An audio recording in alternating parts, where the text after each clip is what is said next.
Hey guys, what's up? I don't really have an intro for you guys today, except for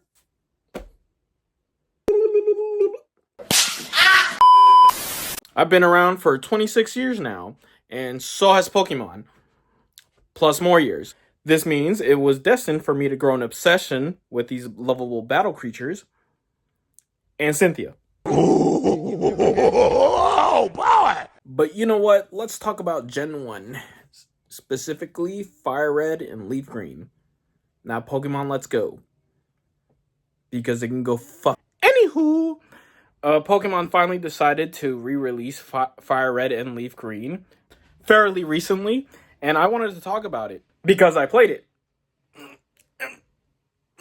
and it pissed me off. Yeah, I don't know what is it about this game, but it sure does like to poison you a lot. I swear to God, before 6th Gen, the only thing poison was known for, the only purpose poison had was just to like, just to poison you. Oh, and your rival Gary, yeah, Professor Oak's grandson, bro, this dude will not get off your fucking nuts. I think I had to, dude, you had to battle him like 6 times, and I'm so distraught. Yeah, like he tries to challenge me every fucking seconds. I'm so sick of it. And in front of my Lego Arc 170, this is ridiculous. Embarrassing. Cardinals decline. Like, bro, stop the violence. Oh, and check it out. I got a shiny Spearow. Yeah, it's Spearow. Look. Ah. I'm so hyped. This is the most cookie cutter, straightforward Pokemon game ever that I've ever played since like the original Gen 1 game, Red and Blue.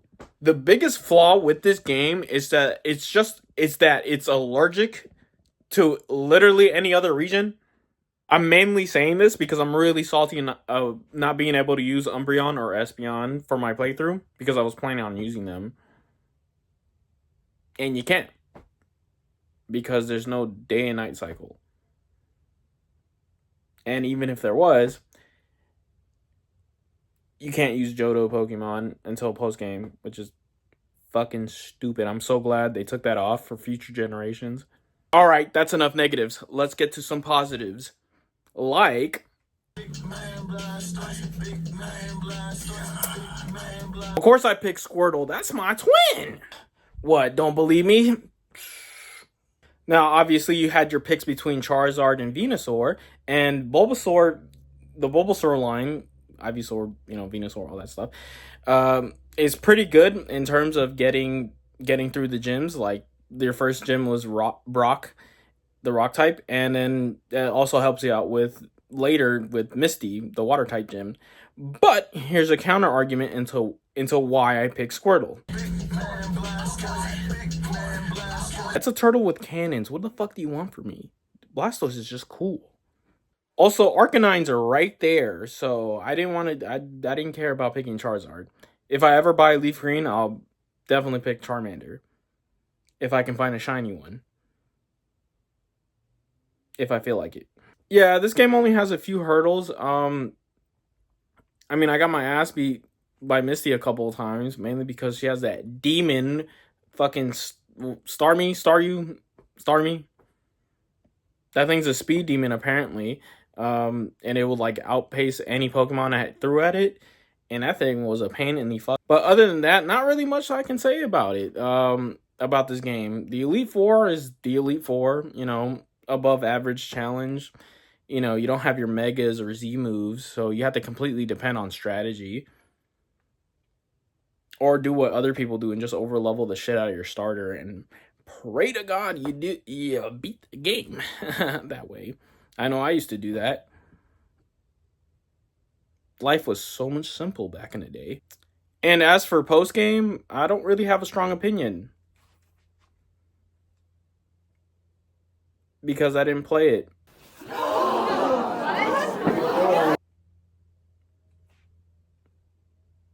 Yeah, I don't really feel like playing the post game. It's it literally one of the points to doing the post game is so you can trade with Emerald, Ruby, and Sapphire. And obviously you can't do that right now, so I didn't think there was much point to it. There's other stuff to do too, but like I don't really give a shit. At this point, I was just like tired of doing all I was really burnt out from doing all the tedious level up you have to do before beating the Elite Four, and that shit takes it out of you because for some reason, Game Freak thinks that I want to beating the same Pokemon in the wild and trainer with the Versus Seeker over and over again is the only way to,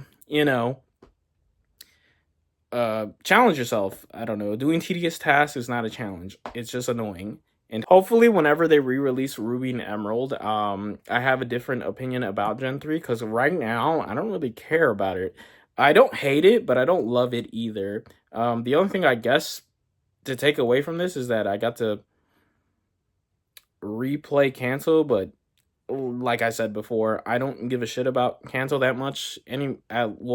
Mainly because the Pokemon Company has really tried to shove this fucking generation down our throat, like as if it's the only one we care about. When I don't know, man. That Target Pokemon collab really represented everything I have a problem with Pokemon nowadays, is that they just won't move on and give us some new refreshing takes.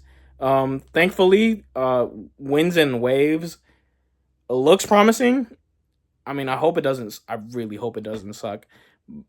But yeah, in the meantime, I've always said it's a good idea for them to just re-release the old games to give players a chance to, not spend $300 on the old copies, and they can use this opportunity so that we can have something to do while we wait for the next generation game instead of just, rushing the product out like they've been doing these past few years. The only way I can recommend this game is if it's just to kill time. If you want to relive Kanto, that's also cool. I think Soul Silver and Heart Gold is the best way to go, though. However, best way to, experience Kanto. Yeah, but other than that, this game really needs to depend on the success. Really needs to depend on Ruby, Sapphire, and Emerald for you to like, I don't know, enjoy it more, I guess. But there's no real replay value, like, because you can only trade within those games post game. If you want to replay it, and like, I don't know, because what I used to do, every time I replayed a game is I immediately traded with either older games or the same games. Like, for example, in Black 2 and White 2, I'd restart the game and I'd transfer over a Chimchar and trade it over to the new copy I'm playing. I know it's overcomplicated, but you can do it. Basically, what I had 2 copies of Gen 5. One of them I transfer over my older Pokemon from other games, and then traded it with the the corresponding copy of whatever game I'm playing. So yeah, you can't do that with Gen 3 though, for some reason, with at least Firered or Leafgreen, because you have to play the game all the way until the end and then do the post game, like I said, in order to trade over. So there's basically barely any replay value in this game, and that really fucking sucks too, because it's Gen 1, and I don't know, I wanted to play Gen 1 with Blaziken or Metagross, but you can't do that, and that fucking sucks. In conclusion, this game is fun, but however, it's not the best representation of Gen 3. Hopefully, when Ruby, Sapphire, and Emerald, that changes my mind, because right now I'm still on the coattails of like Gen 5 is the best game to play. Anyways, bye. Like and subscribe.